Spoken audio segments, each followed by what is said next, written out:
Infrastructure के जो project है उसकी प्रगति और प्रगति के रास्ते में जो बाधाएं हैं इसको दूर करने के हेतु ये मीटिंग थी। कल भी है। आज की मीटिंग में छत्तीसगढ़ से जुड़े हुए सभी राज्यों के डीजी और चीफ सेक्रेटरीज भी बुलाए गए थे, क्योंकि जब हम छत्तीसगढ़ की नक्सल समस्या को एड्रेस करते हैं तब पड़ोसी राज्यों का इकोसिस्टम भी इतना मजबूत होना जरूरी है। और मैं मानता हूं मित्रों कि अब समय आ गया है कि वामपंथी उग्रवाद की समस्या पर एक मजबूत रणनीति के साथ, रूथलेस रणनीति के साथ अंतिम प्रहार किया जाए। और आज की मीटिंग में गृह विभाग के मेरे साथी नित्यानंद जी, मुख्यमंत्री जी, उप मुख्यमंत्री जी, गृह सचिव, डीआईबी और भारत सरकार के सभी सीएपीएफ के डीजी उपस्थित थे। हम सबका मानना है कि ये वामपंथी उग्रवाद हमारे देश की लोकतांत्रिक व्यवस्था के लिए सबसे बड़ी चैलेंज है। विगत 4 दशक में वामपंथी उग्रवाद के कारण करीब करीब 17,000 लोगों की जान गई। 17,000 लोग, चाहे वो नक्सल आंदोलन से जुड़े हुए युवा हो, चाहे सीएपीएफ के जवान हो, चाहे आम नागरिक हो, 17,000 लोगों का जान इस समस्या के कारण गया है। जब से केंद्र में नरेंद्र मोदी जी के नेतृत्व में भारतीय जनता पार्टी की सरकार बनी, इस समस्या को चैलेंज के रूप में स्वीकार किया गया, दोनों दृष्टि से।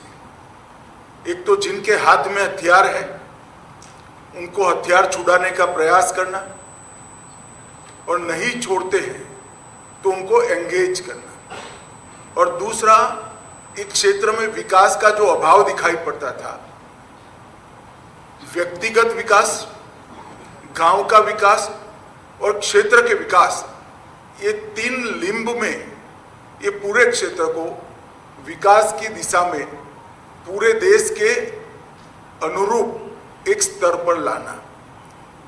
और दोनों क्षेत्रों में, दोनों परिस्थितियों में बहुत अच्छा डेवलपमेंट हुआ है।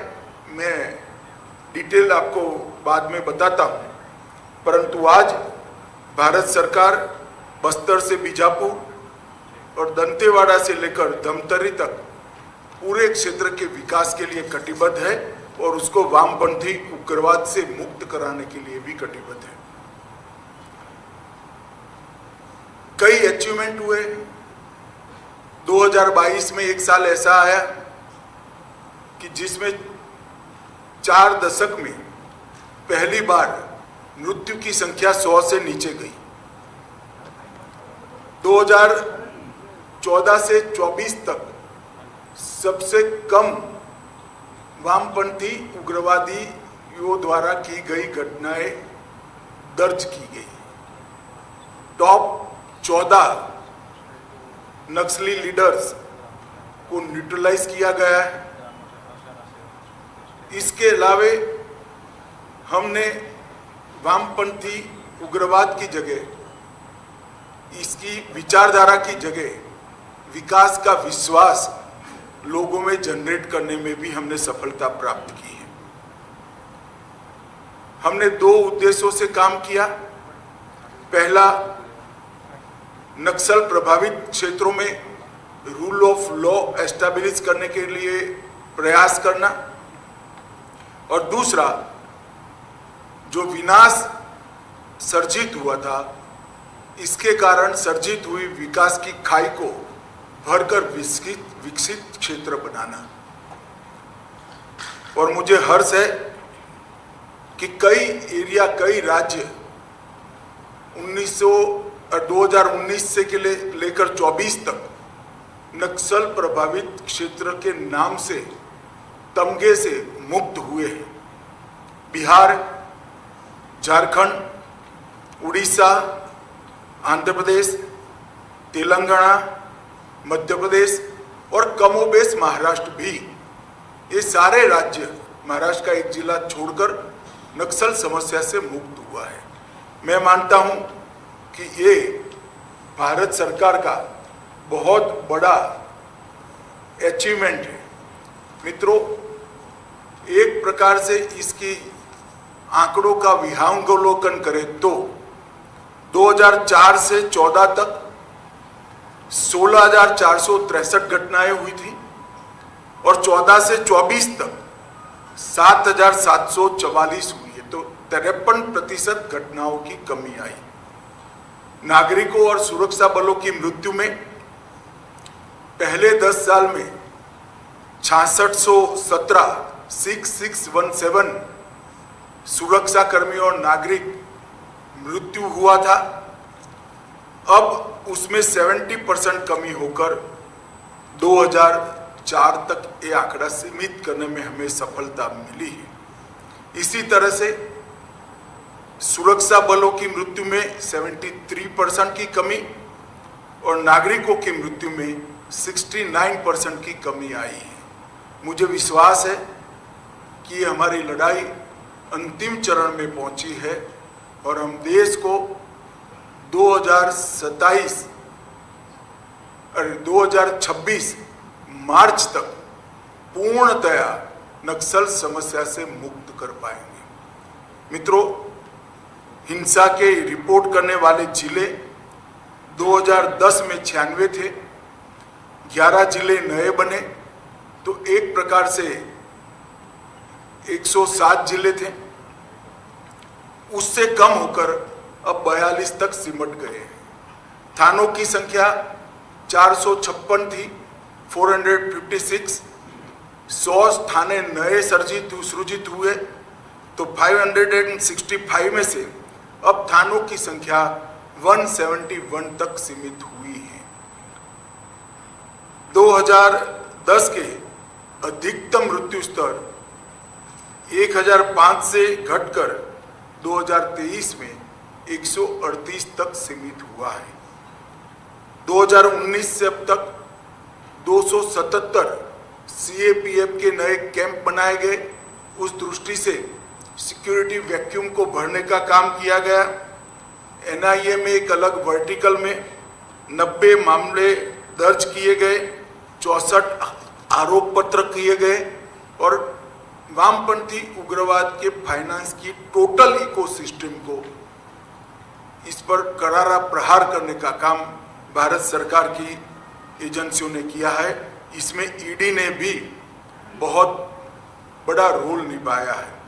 पिछले एक वर्ष में MHA की एयर विंग को भी मजबूत किया गया। 14 पायलट्स और 3 इंजीनियर केवल वामपंथी उग्रवादी क्षेत्रों के लिए मुहैया कराए गए हैं।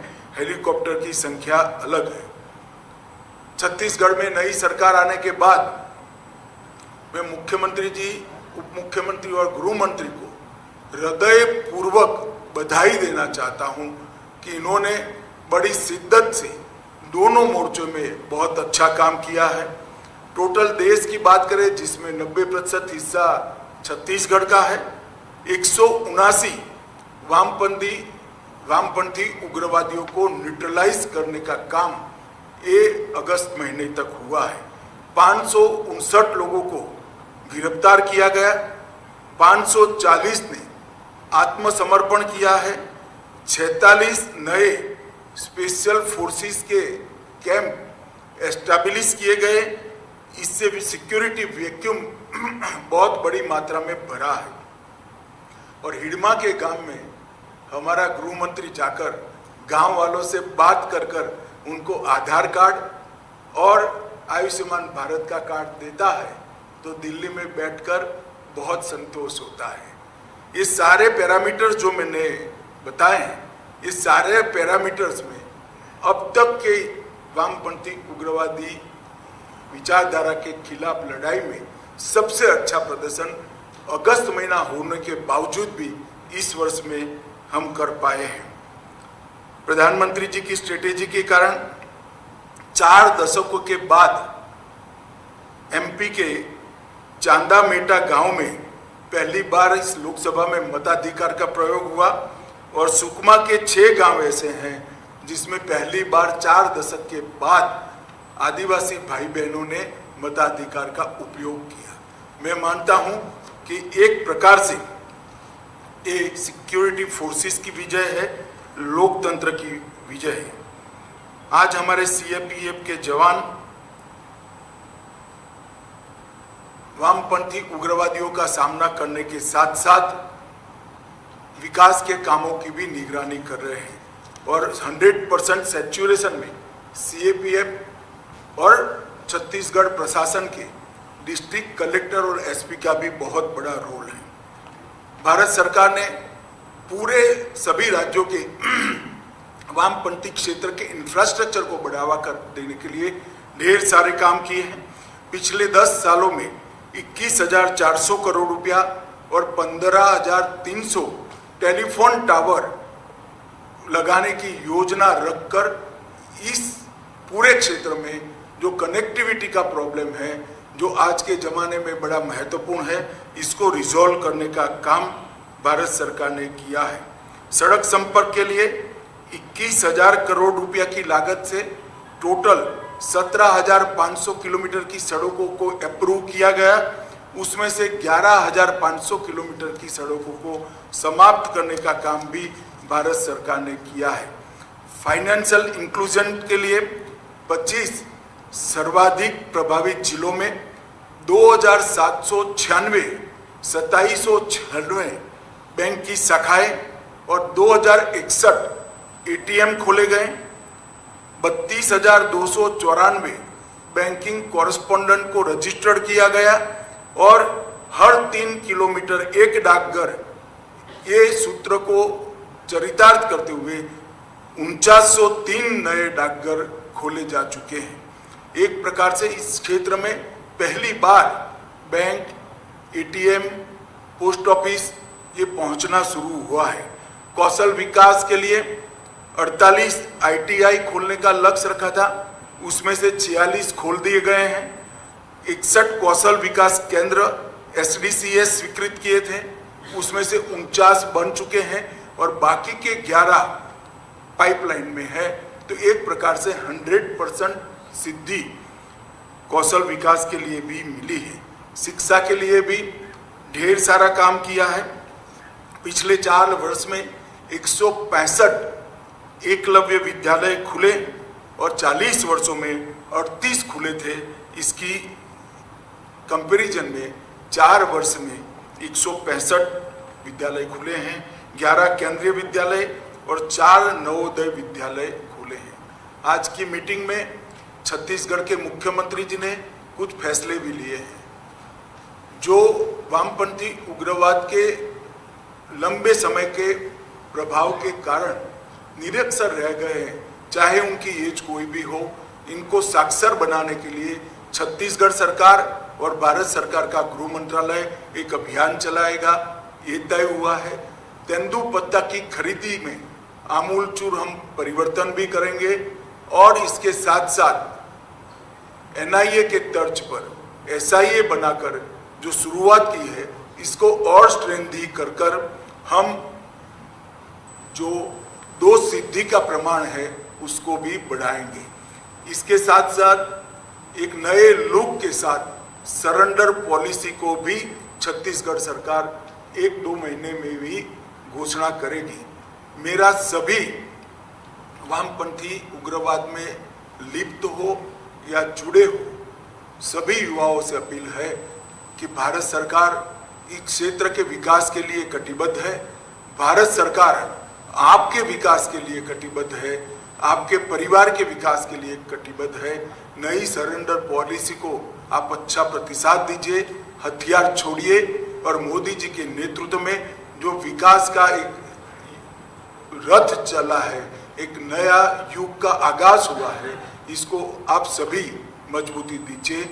और मैं आशा करता हूं कि हमने जो लक्ष्य का तय किया है वह उस लक्ष्य के अनुसार ही पूरे छत्तीसगढ़ और पूरे देश को हम नक्सलवाद की समस्या से मुक्त कराएंगे। और अब आप सभी लोग जो सवाल पूछना है वो एक सेकंड, बारी-बारी से पूछिए। एक सेकंड, मेरे आने में जरूर देरी है, जाने में जल्दी नहीं करूंगा, डरे बगैर आराम से पूछिए। सबसे पहले मैं कहूँगा हरिभूमि के कुरैशी, आप जिया कुरैशी साहब, आप अपना सवाल पूछिए।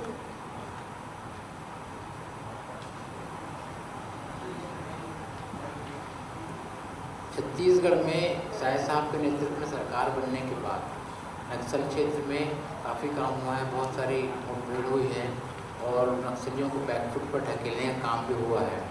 पर आपने अभी जो सूची बताई जहाँ से नक्सल मुक्त होगा उसमें छत्तीसगढ़ नहीं है, तो हम कब तक उम्मीद करें कि छत्तीसगढ़ पूरी तरह नक्सल से मुक्त हो जाएगा?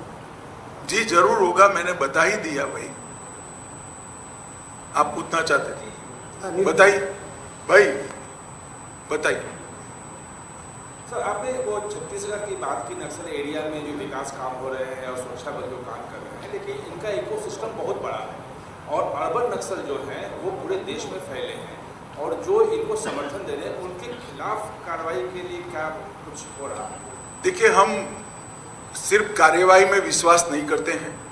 छत्तीसगढ़ सरकार ढेर सारे सांस्कृतिक रूप से कार्यक्रम बनाए हैं जो इनको नक्सल समस्या से इस क्षेत्र का कितना नुकसान हुआ है वो, और भारत सरकार छत्तीसगढ़ सरकार के विकास के कामों को पहुंचा सके।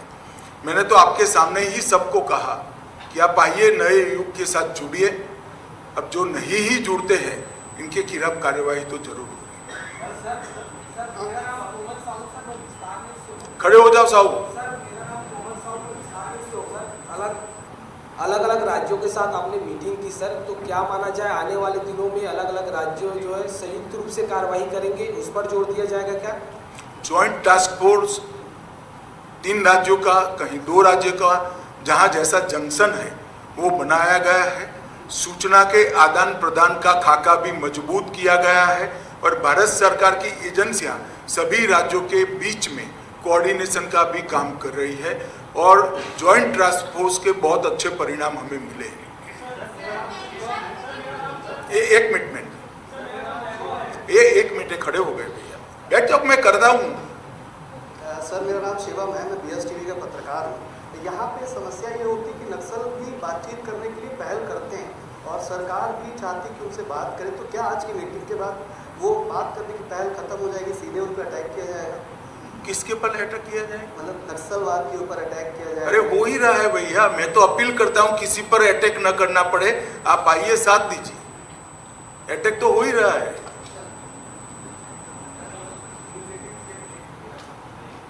भाई माइक दो इनको। सर न्यूज़ 18 से अभिषेक शुक्ला। सर जो सफलता मिल रही है नक्सलवाद को, ये कहा जाता है गोली और बोली दोनों तरीके होते हैं, आपको क्या लग रहा है कौन सा तरीका ज़्यादा सफल हो रहा है? देखिए, हम तो पहले जो लोग सरेंडर होना चाहते हैं उनको मौका देना चाहते हैं, इसीलिए सबसे बड़ा आंकड़ा सरेंडर होने का है, उसके बाद गिरफ्तारी का है और उसके बाद मृत्यु का है। तो आंकड़े ही बताते हैं प्रायोरिटी सरकार की क्या है। मगर जब आप AK-47 लेकर एंगेज करोगे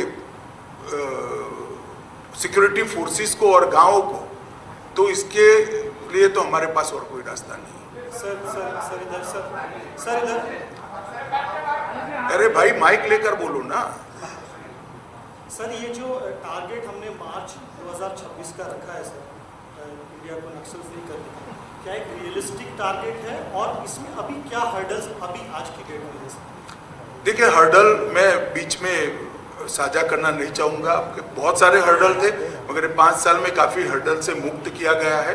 अब जैसा मैंने आगे कहा कि बहुत कम जिले और बहुत कम पुलिस स्टेशन पर ये सीमित होकर रह गया है, मुझे विश्वास है कि हम वहाँ तक कर पाएंगे।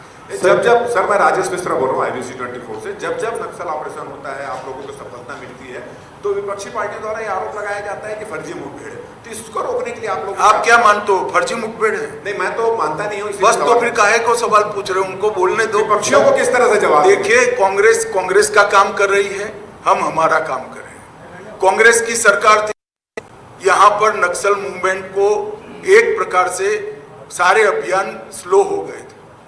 अब सारे अभियानों में तेजी, सरेंडर भी ज्यादा होता है, अरेस्ट भी ज्यादा होते हैं, मारे भी ज्यादा जाते हैं और सजा भी ज्यादा हो रही है। तो हमारी छत्तीसगढ़ सरकार ने हर मोर्चे पर बहुत अच्छी सफलता प्राप्त की है।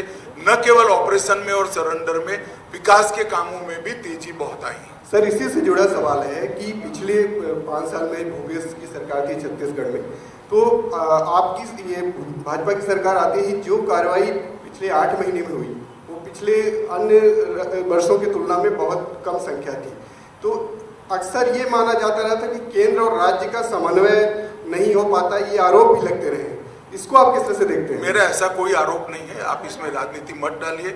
हमारी सरकार ने बहुत अच्छा काम किया है, कोऑर्डिनेशन भी अच्छा है, तो नतीजे भी अच्छे मिले। सर, आज महबूबा मुफ्ती ने बयान दिया है कि भाजपा और पीडीपी का जो गठबंधन था वो एजेंडे पर हुआ था और नेशनल कॉन्फ्रेंस और कांग्रेस का जो गठबंधन है वो सीटों के आधार पर हुआ है।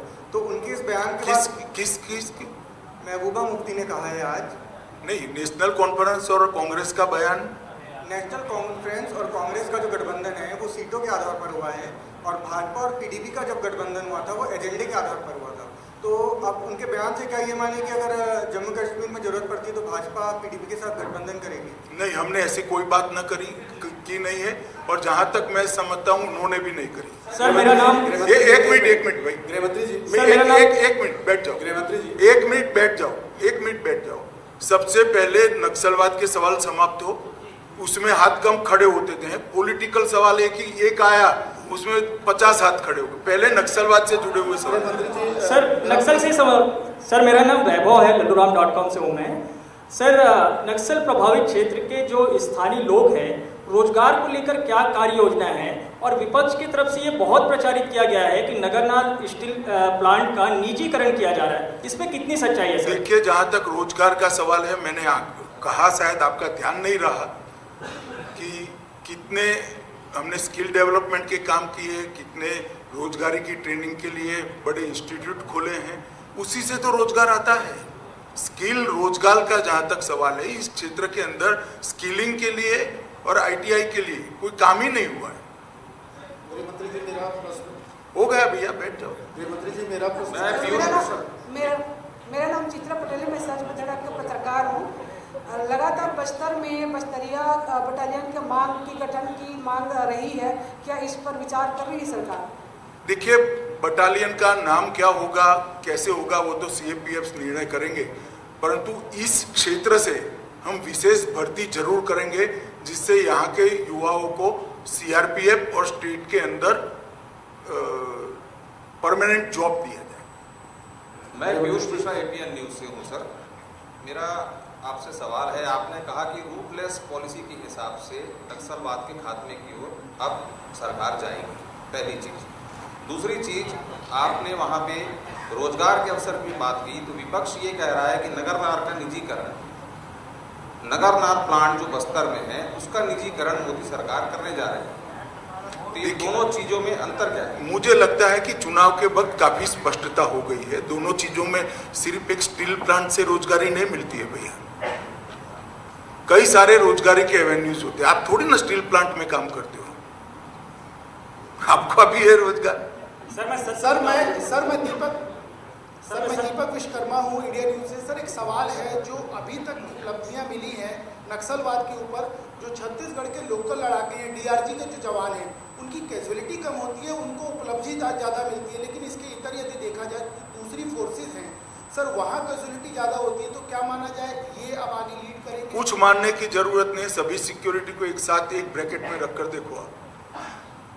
गृहमंत्री जी, मैं सत्य प्रकाश हूँ, जी मीडिया से। शांति वार्ता की बात नक्सलियों के साथ बार बार आती है छत्तीसगढ़ में। मैंने कर दी ना सार्वजनिक रूप से अपील तो करी, क्या वार्ता करे फिर? अभी अपील करी, इतनी बड़ी सुनी नहीं आपने, और क्या वार्ता करनी है? शांति वार्ता भाई, ये शांति वार्ता ही हुई। आप सरेंडर करिए, हथियार छोड़िए, हम आपके विकास की चिंता करें, इससे बड़ी क्या बात हो सकती है? गृहमंत्री जी, मेरा प्रश्न है, पिछली बार चुनाव से पहले आप जगदलपुर में बहुत इंटरनल आउटपोस्ट पे, एडवांस आउटपोस्ट पे गए, एक गांव में भी आप गए थे और वहाँ लोगों से इंटरेक्ट भी किया। मुझे याद है कि उस वक्त गांव वालों ने कई शिकायतें की थी कि उनको राशन कार्ड नहीं पहुँचता, बहुत सारा चीज़ उनको नहीं बना है। अब आपकी सरकार केंद्र में भी है, स्टेट में भी है, आपको लगता है कि उन सब तरह की जो चीज़ें परेशानियाँ निश्चित रूप से हमने 100% सैचुरेशन का मार्च 25 तक का लक्ष्य रखा है और हमारे दोनों नेता इस पर काम कर रहे हैं और मुझसे भी एडवांस जगह पे जाकर हमारे गृह मंत्री हिडमा के गांव में बैठकर आधार कार्ड और आयुष्मान भारत का कार्ड बांट कर रहे हैं। सर, नितिन चौबे, जनतंत्र टीवी से। नेशनल कॉन्फ्रेंस और कांग्रेस के अलायंस को लेकर आपने काफ़ी सारे प्रश्न उठाए हैं। क्या लगता है कि लोकतांत्रिक प्रक्रिया में अगर ये कोई पार्टी अलायंस कर रही है तो उसको लेके? नहीं, पहले एक बात समझ लो, अलायंस के लिए मैंने प्रश्न नहीं उठाए। मैंने प्रश्न उठाया कि नेशनल कॉन्फ्रेंस का जो एजेंडा है तो उनके अलायंस पार्टनर कांग्रेस पार्टी और श्री राहुल गांधी इसके साथ सहमत है या नहीं है, वो घोषणा करे। एजेंडा क्या है नेशनल कॉन्फ्रेंस का, जिसको प्रिंटेड उन्होंने बांटा है? एजेंडा क्या है? कश्मीर का अलग ध्वज बनेगा राष्ट्र ध्वज के सामने, जो पहले था वो वापस लाना चाहता है। क्या कांग्रेस पार्टी इसके साथ सहमत है? 370 वापस इंट्रोड्यूस करने की मांग रखेंगे, क्या कांग्रेस पार्टी इसके सहमत है? इन्होंने कहा है कि मोदी जी के आने के बाद जो ST SC OBC का रिजर्वेशन मिला 370 जाने के बाद, इस पर हम पुनः विचार करेंगे।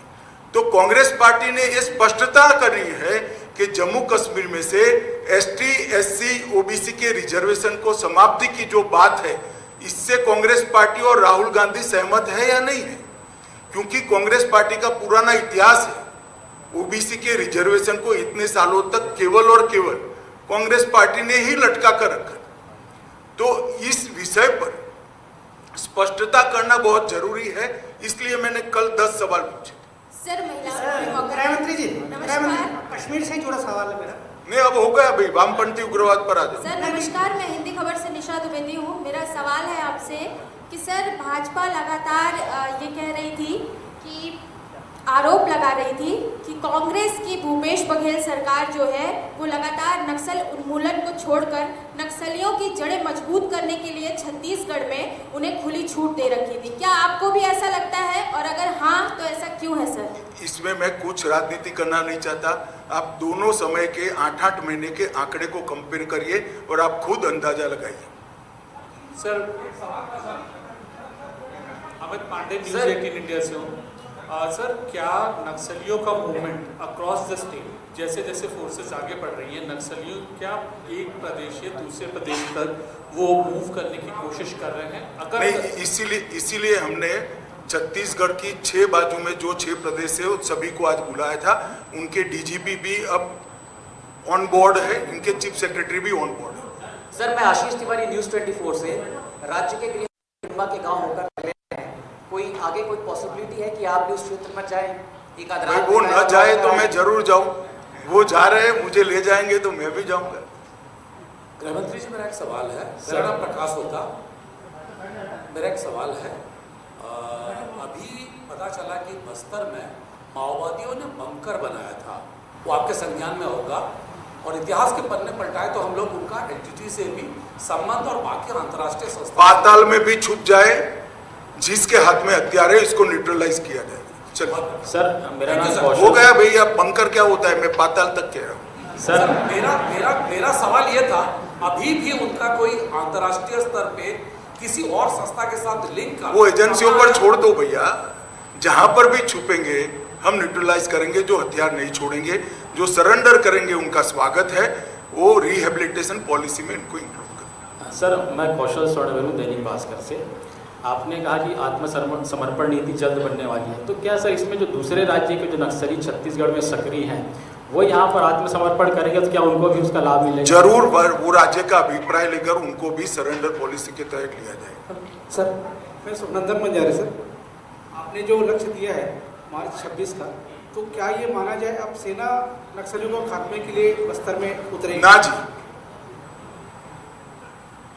ज्वाइंट ऑपरेशन से होगा पूरा। अरे भाई, सारे CAPF छत्तीसगढ़ सरकार करेगी। Thank you. सर मैं शुभमय सिकदार हूँ द हिंदू से। सर डेकेडल सेंसस का एक सवाल है, काफ़ी लंबे समय से चला आ रहा है, तो क्या उस पर कोई क्या? सर सेंसस का, पॉपुलेशन सेंसस का वो करेंगे, कोई डेट बता सकते हैं? उचित समय पर करेंगे, आप चिंता मत इसी से करो। जुड़ा हुआ एक और सवाल जब तय करेंगे तब मैं घोषणा करूंगा कैसे होगा, कब होगा, कैसे होगा। सर इससे जुड़ा एक और वो सवाल का जवाब इसी में आ ही गया। मुझे मालूम है तुम नेक्स्ट क्या पूछने वाले हो, बैठ जाओ।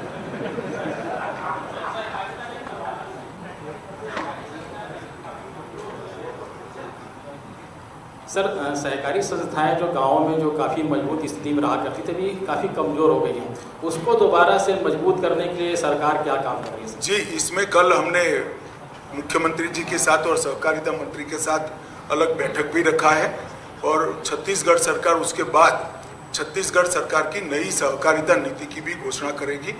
हम पुरानी जो वीक हो गई है वो संस्थाओं को मजबूत करेंगे और जो है इससे बहुत गुना ज़्यादा रजिस्ट्रेशन भी नए करेंगे। सर मैं अवधेश मिश्रा हूँ BSTV से। आपने 4 दशक की समस्या को 16 महीने में समाप्त करने का दावा किया है। नहीं, एक सेकंड, मैंने ऐसा कोई दावा नहीं किया है। ये लंबे समय से लड़ाई चल रही है, 40 सालों से चल रही है। मोदी जी के आने के बाद 10 साल से चली है, अब एक निर्णायक मोड़ पर पहुंचा है। जी, आपने वही कहा कि मार्च 2026 तक समाप्त हो जाएगा, लगभग 16-17 महीने का वक्त है। आपने कहा, अरे भाई बहुत लंबे समय से चल रही है, 17 महीने में समाप्त करने का आपका आकलन गलत है। आपने डेडलाइन दिया सर कि मार्च 2026। अरे अभी भी नहीं समझ रहे, 17 महीने नहीं होता है, बहुत लंबी लड़ाई अनेकों ने लड़ी है, इसका अंत उस दिन होगा। सर आपने कहा कि सेना नहीं उतारा जाएगा, क्या चेंजेस होंगे सर? क्या हर्डल्स आपके सामने, क्या चेंजेस होंगे एंटी नक्सल ऑपरेशन को? आप मुझे क्या समझते हो? सार्वजनिक रूप से एंटी नेशनल ऑपरेशन को मैं बता दूंगा, भला आदमी हो गया। एक 370 कोई बोलता भाई। 5 साल पहले सरकार ने जिस मंशा से धारा 370 हटाई थी, क्या सरकार उस मंशा में सफल हो गई है? और इसी से जुड़ा एक सवाल है कि कश्मीरी पंडित जो देश के अलग अलग हिस्सों में जो निर्वाचित है, क्या कितने कश्मीरी पंडितों को अपन ने वहाँ बसाया वापस? देखिए, जो जाना चाहते हैं वो सभी को बसाने के लिए भारत सरकार कटिबद्ध है। जो देश में अभी किसी जगह पे अच्छे से एस्टेब्लिश हो गए हैं, वो जाना नहीं चाहते, उनको हम कुछ कर नहीं सकते। जो जाना चाहते हैं सभी को हम बसाएं। गृहमंत्री जी से जुड़ा मेरा सवाल है, नेशनल कॉन्फ्रेंस ने अपना जो मैनिफेस्टो लॉन्च किया है उसमें उन्होंने कहा 370 और 35 से हम रिस्टोर करेंगे। इसके अलावा उन्होंने कहा कि रिजर्वेशन की पुरानी पॉलिसी बहाल की जाए। तो क्या आपको लगता है 2019 के पहला वाला कश्मीर बनाने का एक प्रयास है? मैं ऐसा तो कहना नहीं चाहता, परंतु एक बात आप समझ लीजिए, 370 अब हमारे संविधान में से नष्ट हो चुकी है और फ्यूचर में भी इसके लिए हमारे संविधान में कोई जगह नहीं है। वो मैं देश की जनता को, कश्मीर की जनता को कहना चाहता हूँ। धन्यवाद, बहुत बहुत धन्यवाद।